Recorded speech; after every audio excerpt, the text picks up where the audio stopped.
لیکن ہر ملک کے، ہر علاقے کے، ہر مقام کے اپنے اپنے حالات ہوتے ہیں. تو پاکستان کے جو معروضی حالات ہیں ان کو مد نظر رکھتے ہوئے اور یہاں پر جو کرونا وائرس کی صورتحال ہے اس کو پیش نظر رکھتے ہوئے یہ قابل عمل ہے کہ احتیاطی تدابیر کے ساتھ مساجد کو ویران نہ کیا جائے، مساجد کو آباد کیا جائے. مولانا صاحب، یہاں پہ میں آپ سے ایک ضروری بات پوچھوں گا کہ کل حکومت نے یہ بھی کہا کہ اگر ہم نے آگے مستقبل میں دیکھا کہ مرض بڑھ رہا ہے، لوگ احتیاط نہیں کر رہے مساجد میں، تو ہم اس میں مداخلت کر سکتے ہیں. تو آپ بھی دیکھ رہے ہیں کہ ہماری عوام ابھی تک غیر ذمہ داری کا ثبوت دے رہی ہے.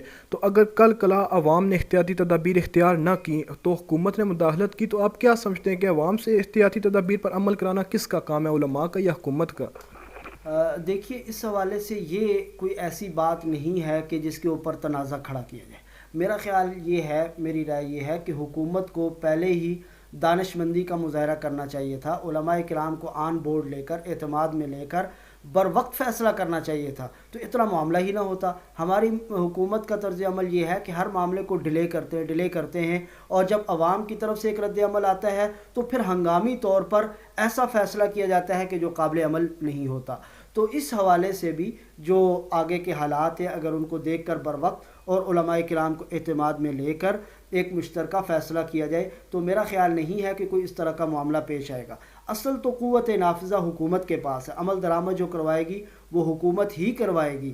علماء کرام ان کو لوگوں کو موٹیویٹ کر سکتے ہیں، ان کی ذہن سازی کر سکتے ہیں، ان کو پیار سے سمجھا سکتے ہیں، لیکن علماء کرام کے رول کو یہاں پر مائنس نہیں کیا جا سکتا، کیونکہ معاشرے کی گراس روٹ لیول تک علماء کرام کا اثر و رسوخ ہے. ان کی بات کو فالو کیا جاتا ہے، ان کی بات میں اثر ہے.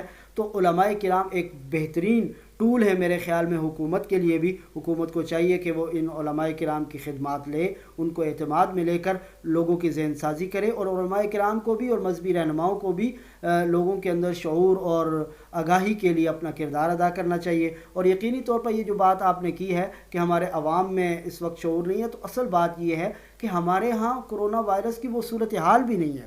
اگر خدا نخواستہ کوئی ایسی صورتحال ہوگی تو ہمارے باشعور عوام ہیں اور انشاءاللہ العزیز وہ ذمہ داری کا مظاہرہ کریں گے. اگر حکومت نے اسی طریقے سے دانش مندی کا مظاہرہ کیا، علماء کو اور جو اس وقت ہمارے اسٹیک ہولڈرز ہیں ان سب کو اعتماد میں لے کر ایک بہترین اسٹریٹجی اور بہترین پالیسی بنائی تو انشاءاللہ کوئی مسئلہ نہیں ہوگا. مولانا صاحب، کرونا وائرس کو بنیاد بنا کر پچھلے دنوں سندھ، پنجاب، راولپنڈی، اسلام آباد میں بھی دیکھا جا سکتا تھا کہ کافی مساجد کے اندر اس مساجد کا تقدس پامال کیا گیا، انتظامیہ کی طرف سے علماء کی گرفتاریاں ہوئیں. آپ کی بھی سنا تھا کہ پچھلے جمعے کو آپ کی بھی گرفتاری ہوئی. تو آپ اس حوالے سے کیا سمجھتے ہیں کہ مستقبل میں بھی حکومت کی طرف سے کوئی ایسا ارادہ ہو سکتا ہے اگر عوام نے کوئی احتیاطی تدابیر اختیار نہ کی تو؟ جی، میں سمجھتا ہوں کہ ہمارے ہاں ایک خاص مائنڈ سیٹ ہے جو وہی پرانے اور فرسودہ خیالات کا مالک ہے، اور وہ اس وقت جو ابھی موجودہ حالات کے تقاضے بدل چکے ہیں، پوری دنیا بدل چکی ہے، اب طریقہ کار، پالیسی، اسٹریٹجیز سب چیزیں تبدیل ہو چکی ہیں، لیکن وہ ایک خاص مائنڈ سیٹ جو ہماری بیوروکریسی میں، ہمارے انتظامی جو محکمے ہیں ان میں بیٹھا ہوا ہے، اور وہ اسی پرانے جٹ انداز میں ان طریقوں کو، ان چیزوں کو ہینڈل کرنے کی کوشش کرتا ہے جس کی وجہ سے حالات خراب ہوتے ہیں. تو میں نہیں سمجھتا کہ اس نازک صورتحال میں کہیں تصادم کی صورت ہونی چاہیے تھی، کہیں علماء کی گرفتاریاں ہونی چاہیے تھی، کہیں عوام کو نعوذ باللہ گالم گلوچ یا سخت سست کہنے کی بات ہونی چاہیے تھی، مساجد کا تقدس پامال کرنے کی. دیکھیے، اس وقت جو ہمیں ایک صورتحال درپیش ہے وہ بڑی سینسٹیو، بڑی حساس اور بڑی نازک صورتحال ہے. اس موقع پر تو ہمارے معاشرے کے ایک ایک فرد کو ذمہ داری کا مظاہرہ کرنا چاہیے، اور آپس میں اتفاق رائے اور وحدت، قومی وحدت، یہ بڑی بنیادی ضرورت ہے اس وقت کی. تو میں سمجھتا ہوں کہ یہ جو گزشتہ دنوں ایسے ناخوشگوار واقعات پیش آئے، خاص طور پر ہماری وفاقی حکومت کی ایسی پالیسی نہیں تھی، لیکن نچلے طبقے پر، نچلی سطح پر کچھ ایسے افسران یا کچھ ایسی چیزیں تھیں کہ جنہوں نے اپنے طور پر ایفیشنسی دکھانے کی کوشش کی، اپنے نمبر بنانے کی کوشش کی، جس کی وجہ سے حالات نے تصادم کا رخ اختیار کیا اور پوری دنیا میں ہماری حکومت کی ایک جگ ہنسائی ہوئی، اور سوشل میڈیا پہ آپ نے دیکھا کہ کس طریقے سے عوام نے ری ایکٹ کیا اور وہ علماء کے ساتھ کھڑے ہوئے، دینی لوگوں کے ساتھ کھڑے ہوئے. تو آئندہ کے لیے بھی یہ ایسا طرز عمل ہے کہ اس کی کسی طور پر بھی تحسین اور تعریف نہیں کی جا سکتی. اس کی جتنی مذمت کی جائے اتنی ہی کم ہے.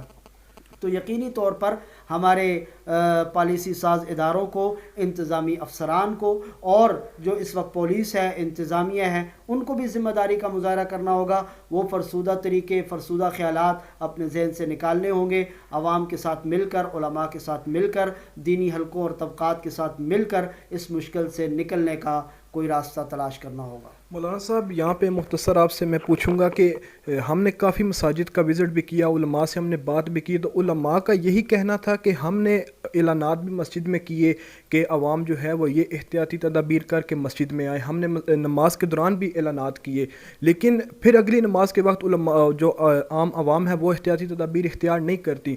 تو علماء کا یہ کہنا تھا کہ ہم مساجد کو تالے نہیں لگا سکتے. تو اب اگر اس دفعہ پھر اگر عوام نے احتیاطی تدابیر اختیار نہ کی تو اس میں پھر حکومت ہمارے خلاف ایکشن لے گی. تو کیا آپ ایسا سمجھتے ہیں کہ حکومت کو پھر علماء کے خلاف ایکشن لینا چاہیے؟ دیکھیے، ہمارے جو وزیر اعظم صاحب ہیں محترم جناب عمران خان صاحب، وہ شروع دن سے یہ کہہ رہے ہیں کہ ہمارے حالات دنیا کے حالات سے مختلف ہیں. یورپ کے اپنے حالات ہیں، ہمارے اپنے حالات ہیں. ہم اس طریقے سے لاک ڈاؤن نہیں کر سکتے. ہم ایک تیسری دنیا کے رہائشی ہیں. یہاں کے لوگوں کا جو لائف سٹائل ہے وہ مختلف ہے، ان کی ذہنی اپروچ مختلف ہے، تو ہمیں ان کا مقابلہ نہیں کرنا. اسی طرح میں سمجھتا ہوں کہ یہاں کے جو باقی حالات ہیں ان کو عمران خان صاحب کی اس سوچ کے تناظر میں دیکھنا ہوگا کہ ایک دم ڈنڈے کے زور پر ہم کوئی چیز نافذ یہاں پر نہیں کر سکتے. ان کی ذہن سازی کرنا، ان کو سمجھانا، ان کو دلائل کے ذریعے قائل کرنا، یہ بڑا ضروری ہے.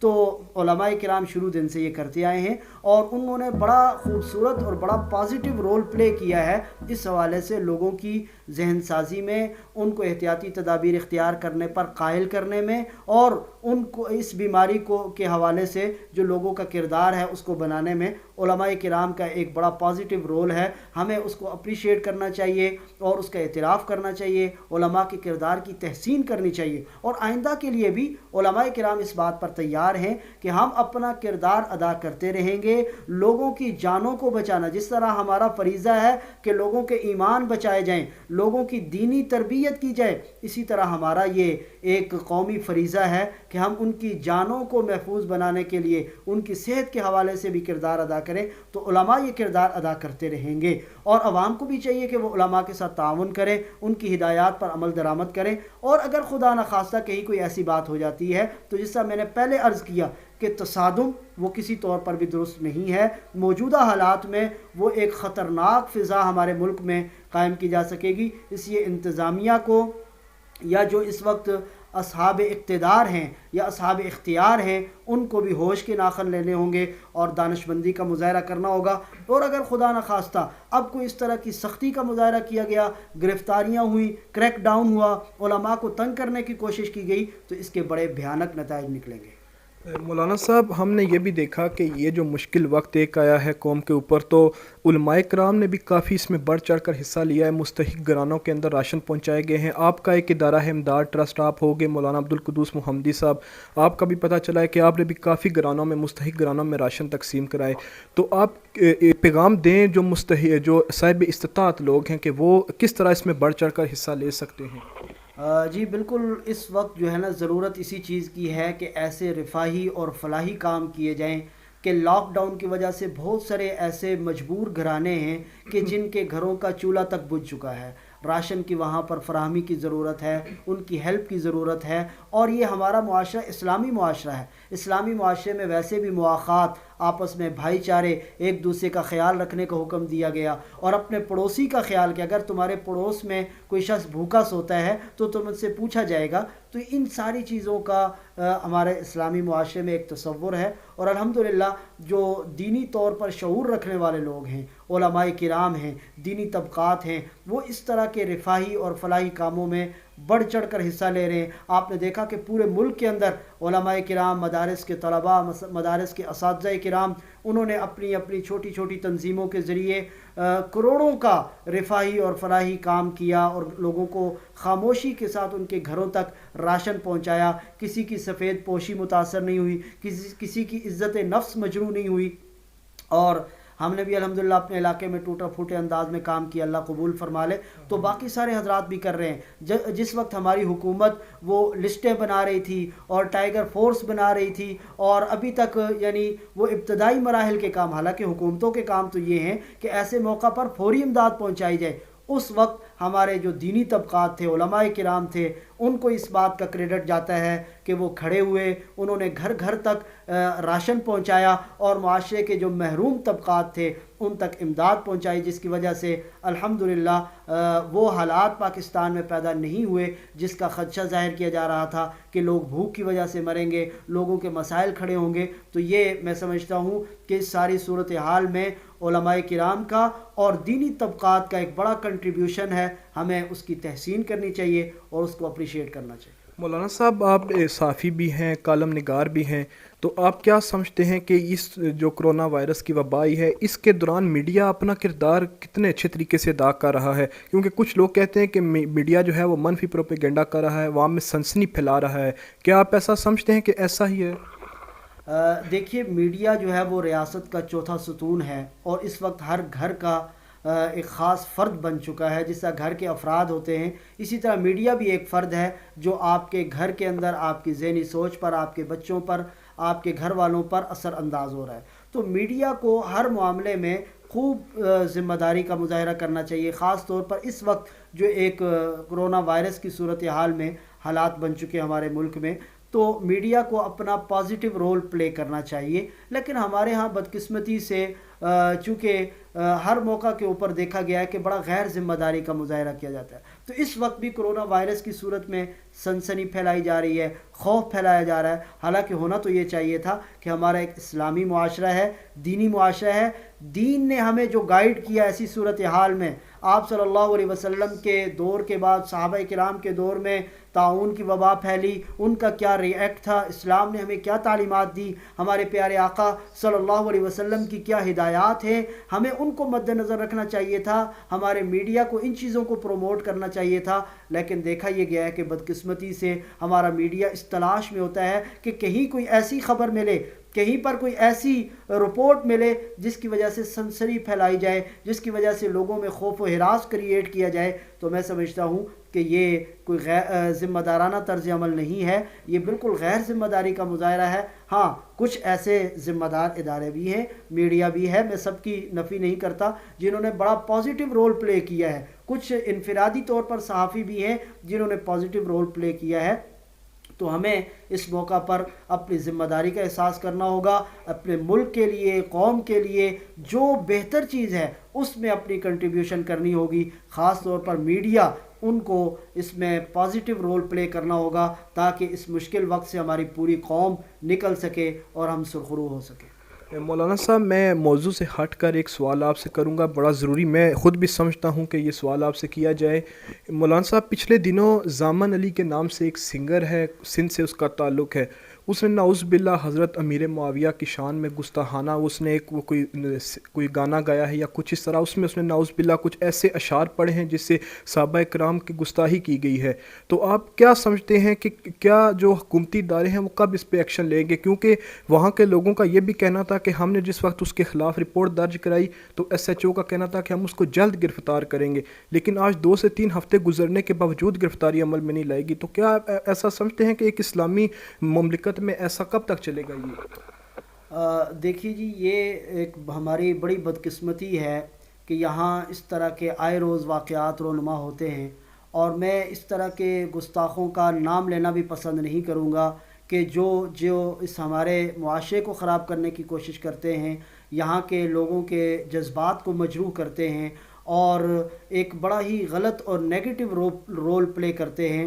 تو ہمارا شروع سے یہ ماننا ہے کہ جو مقدس شخصیات ہیں ان کا احترام ہونا چاہیے، چاہے وہ اہل سنت کے ہاں ہیں یا کسی اور کے ہاں، مقدس شخصیات کی جو ہے وہ توہین کسی طور پر نہیں ہونی چاہیے، یا جن کی وجہ سے کسی دوسرے کے جذبات مجروح ہوں ان کی توہین تنقیص یہ کسی طور پر برداشت نہیں ہے، اور اس کے اوپر ہماری حکومت کو، ہمارے جو انتظامی ادارے ہیں ان کو فوراً ایکشن لینا چاہیے۔ تو یہ سندھ کا جو واقعہ جس کی طرف آپ نے اشارہ کیا بڑا ہی افسوسناک ہے، اس کی جتنی مذمت کی جائے اتنی کم ہے، اور وہاں کی حکومت کی اور انتظامی اداروں کی نااہلی ہے۔ اگر آپ دیکھیں کہ مسجد میں کوئی امام جو ہے وہ نماز پڑھاتا ہے اس کے اوپر تو فوراً ایکشن ہو جاتا ہے۔ ابھی سندھ ہی میں آپ نے دیکھا نواب شاہ کے اندر ایک مسجد کے نمازیوں پہ لاٹھی چارج کیا جا رہا ہے، اور اس طرح کا، اور کراچی میں جو واقعات ہوئے مساجد کے اندر، تو نماز پڑھنے کے اوپر ایک اسلامی ریاست میں اتنا سخت اور اتنا شدید رد عمل، اور جو ہماری مقدس شخصیات صحابہ کرام کی گستاخی کرتے ہیں ان کو کھلی چھوٹ دے دینا، یہ میں سمجھتا ہوں کہ یہ بالکل کسی طور پر بھی انصاف کے تقاضوں کے مطابق نہیں ہے۔ حکومت کو ایسے افسران کی بھی خاص طور پر گوشمالی کرنی چاہیے کہ جو اس طرح کے گستاخوں کو ڈھیل دیتے ہیں، ان کے خلاف قانونی ایکشن نہیں کرتے۔ اور یہاں میں ایک اور بات بھی مینشن کرنا ضروری سمجھتا ہوں کہ جب ہمارا قانون حرکت میں نہیں آتا تو لوگ پھر قانون ہاتھ میں لیتے ہیں، پھر پوری دنیا میں ڈنڈورا پیٹا جاتا ہے، جی پاکستان میں یہ ہو گیا اور وہ ہو گیا۔ تو اگر بر وقت قانونی کارروائی ہو، لوگ قانون کا راستہ اختیار کرتے ہیں۔ اب اس معاملے میں بھی انہوں نے قانونی طور پر تھانے میں درخواست دی ہے، تو اب قانون کو اپنا کام کرنا چاہیے، لوگوں کو یہ موقع نہیں دینا چاہیے کہ وہ قانون ہاتھ میں لیں یا خود سے کوئی کارروائی کریں۔ تو جب ہمارا قانون حرکت میں نہیں آتا یا لوگوں کو انصاف نہیں ملتا تو اس کے پھر دوسرا رد عمل سامنے آتا ہے۔ تو یہ جو واقعہ ہے یہ بھی یقیناً بڑا ہی افسوسناک، قابل مذمت ہے۔ وہاں کی حکومت کو اس معاملے کا نوٹس لینا چاہیے، اور ایسے گستاخوں کو، اور میں سمجھتا ہوں کہ یہ لوگ محض اپنی شہرت کے لیے، ان کا کوئی دین نہیں ہوتا، ان کا کوئی ایمان نہیں ہوتا، ان کا کوئی مسلک نہیں ہوتا، ان کا کوئی مذہب نہیں ہوتا، یہ صرف سستی شہرت حاصل کرنے کے لیے اس طرح کے اقدامات کرتے ہیں۔ تو ایسے لوگوں کو لگام بھی دینا چاہیے اور اس طرح کے قوانین کو حرکت میں لا کر، تاکہ آئندہ کے لیے کسی کو ایسی جرت نہ ہو اور اس طرح وہ مسلمانوں کے جذبات کو مجروح نہ کر سکے۔ مولانا صاحب، آخر میں آپ یہ اس کرونا وائرس کے پیش نظر کوئی دعا وظیفہ جو ہمارے ناظرین کے کام آ سکے، کیونکہ اگر رمضان المبارک بھی آ رہا ہے تو اس مقدس مہینے میں لوگ عبادت بھی کرتے ہیں، تو اس دعا اور وظیفے کو اپنا کر شاید اس وائرس سے نجات مل جائے، تو آپ کوئی دعا یا وظیفہ بتا دیں۔ جی بسم اللہ الرحمن الرحیم۔ اس حوالے سے ایک تو دعا بڑی معروف ہے، اللہم ارفع عنا البلاء والوباء، اے اللہ اس بلا، اس مصیبت اور وبا کو ہم سے اٹھا دے، دور کر دے۔ یہ مختصر سی دعا ہے، اس کے پڑھنے کا اہتمام کیا جائے، اللہم ارفع عنا البلاء والوباء۔ اسی طرح صبح و شام کی جو حفاظت کی دعائیں ہیں، ایک بڑی مختصر سی دعا ہے جو صبح کے وقت 3 مرتبہ پڑھ لی جائے اور شام کے وقت 3 مرتبہ پڑھ لی جائے۔ اللہ رب العزت پورے دن میں اور پورے رات میں ہر طرح کی بیماری اور مصیبت سے عافیت عطا فرماتے ہیں۔ وہ دعا ہے، بسم اللہ الذی لا یضر مع اسمہ شیء فی الارض ولا فی السماء وہو السمیع العلیم۔ بسم اللہ الذی لا یضر مع اسمہ شیء فی الارض ولا فی السماء وہو السمیع العلیم۔ اس دعا کو یاد کر لیا جائے، صبح و شام اس کو پڑھنے کا اہتمام کیا جائے۔ اور ایک بڑی خوبصورت دعا حدیث میں تعلیم کی گئی ہے، اور اس دعا کے بارے میں آتا ہے کہ اگر کوئی شخص کسی کو بھی کسی بیماری میں یا کسی مصیبت میں مبتلا دیکھ کر وہ دعا پڑھ لے، اللہ رب العزت ساری زندگی اس شخص کو اس بیماری سے اور اس مصیبت سے محفوظ فرما دیتے ہیں۔ ساری زندگی اس کو وہ بیماری نہیں لگتی، وہ مصیبت نہیں لگتی۔ تو اگر کرونا وائرس کے کسی مریض کے بارے میں سنیں یا دیکھیں، یا اس کے علاوہ بھی کینسر میں، شوگر میں، کسی اور مرض میں مبتلا کسی شخص کو دیکھیں، کسی حادثے کا شکار ہوا کسی شخص کو دیکھیں، کسی مصیبت میں گرفتار کسی شخص کو دیکھیں، تو وہ دعا پڑھ لیں، انشاءاللہ ساری زندگی کے لیے وہ دعا آپ کی پروٹیکشن کرے گی، آپ محفوظ ہو جائیں گے۔ اور وہ دعا ہے، الحمدللہ الذی عافانی مما ابتلاک بہ وفضلنی علی کثیر ممن خلق تفضیلا۔ میں ایک بار پھر دوہرا دیتا ہوں اور اس کو یاد کر لیا جائے، الحمدللہ الذی عافانی مما ابتلاک بہ وفضلنی